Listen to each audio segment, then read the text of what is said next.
प्रिय श्रोताओं, आप सुन रहे हैं स्कंद पुराण और आज आप सुनेंगे स्कंद पुराण का भाग 102 तथा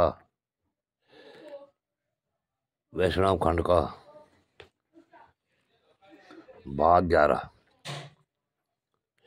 पिछले भाग में आपने सुना कि एक गरीब ब्राह्मण अपने परिवार को लेकर वेंकटेश्वर पर्वत पर पहुंचा और अपने कल्याण के लिए वह वहाँ भगवान की स्तुति करने लगा। अब इससे आगे की कथा आप इस भाग में सुने। जैसे वे गरीब ब्राह्मण रास्ते में एक संपन्न विप्र से मिला और उसने उससे भूमि मांगी, तब वह सुघोष नामक विप्र ने उसे भूमि देने के लिए कहा। इस प्रकार सुघोष ने कहा कि पृथ्वी वैष्णवी पुण्या, पृथ्वी विष्णु पालिता, पृथ्वी व्यास तो प्रदानेन प्रियताम में जनार्दन, कि ये पृथ्वी भगवान विष्णु की प्रिया पवित्र पृथ्वी भगवान विष्णु द्वारा सुरक्षित है। पृथ्वी के दान से भगवान जनार्दन मुझ पर प्रसन्न हो। इस मंत्र के उच्चारण पूर्वक विष्णु बुद्धि से भगवत मति की पूजा करके 5 हाथ पृथ्वी उन्हें दे दी। उस भूमि दान के पुण्य से सुघोष भगवान विष्णु के धाम को प्राप्त हुआ, जहाँ जाकर कोई भी शोक नहीं करता। तदंतर भद्रमती अपने पुत्रों और स्त्रियों के साथ देवदानव वंदित वेंकटाचल पर्वत पर गए।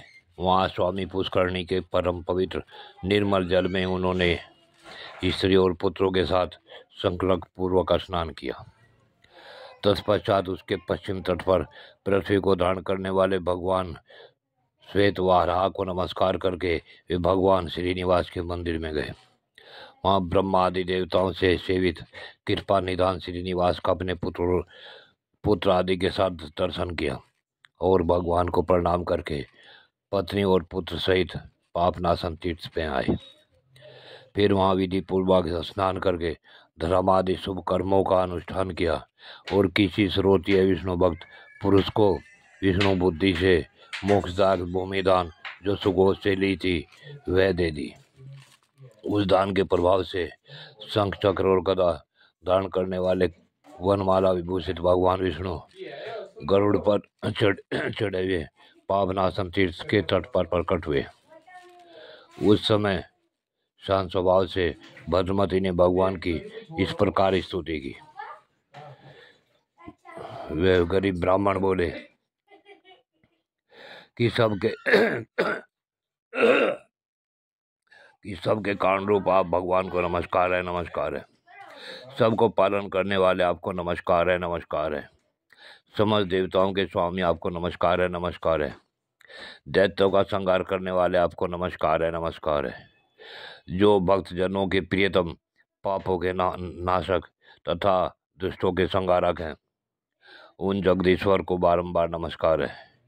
जिन्होंने किसी विशेष हेतु से वामन रूप धारण किया, जो नार स्वरूप जल में निवास करने के कारण नारायण कहलाते हैं, जिनके विक्रम की कोई सीमा नहीं है, तथा जो शंख चक्र खड्ग और गदा धारण करते हैं, उन भगवान पुरुषोत्तम को बारंबार नमस्कार है।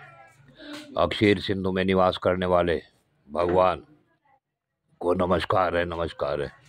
अविनाशी लक्ष्मीपति को नमस्कार है, नमस्कार है। जिनके अनंत तेज की सूर्य आदि से भी तुलना नहीं हो सकती, उन भगवान को नमस्कार है, नमस्कार है। तथा जो पुण्य कर्म परायण पुरुषों को स्वतः प्राप्त होते हैं, उन कृपालु श्री हरि को बारंबार नमस्कार है।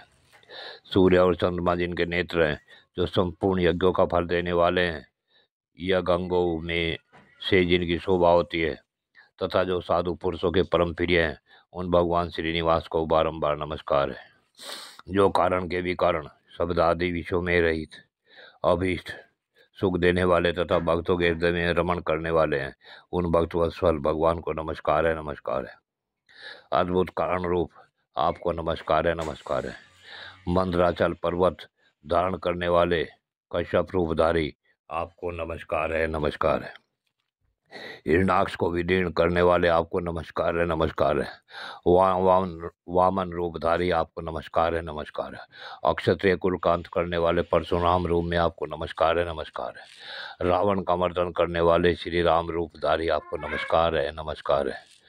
तथा नंदनंदन श्री कृष्ण के बड़े भाई बलराम रूप में आपको नमस्कार है, नमस्कार है। श्री कमलकांत आपको नमस्कार है, नमस्कार है। सबको सुख देने वाले आपको नमस्कार है, नमस्कार है। हे भगवान, आप शरणागतों की पीड़ा का नाश करने वाले आपको बारंबार नमस्कार है। ब्राह्मण भद्रमती के इस प्रकार स्तुति करने पर भक्त वत्सल दयानिदान भगवान श्रीनिवास ने वात्सल्य पूर्वक कहा, हे तात, तुम्हारा कल्याण हो।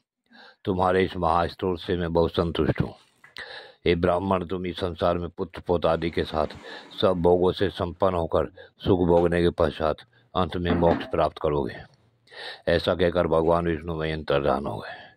तब सूत जी कहते हैं कि ये ब्राह्मण, इस प्रकार मैंने पापनाशन तीर्थ की महिमा और उसके तट पर भूमिदान की महत्ता का भी आपको वर्णन कर दिया। प्रिय श्रोताओ, आगे की कथा अगले भाग में। यह कथा यहीं पूर्ण होती है। जय शिव गोरक्ष।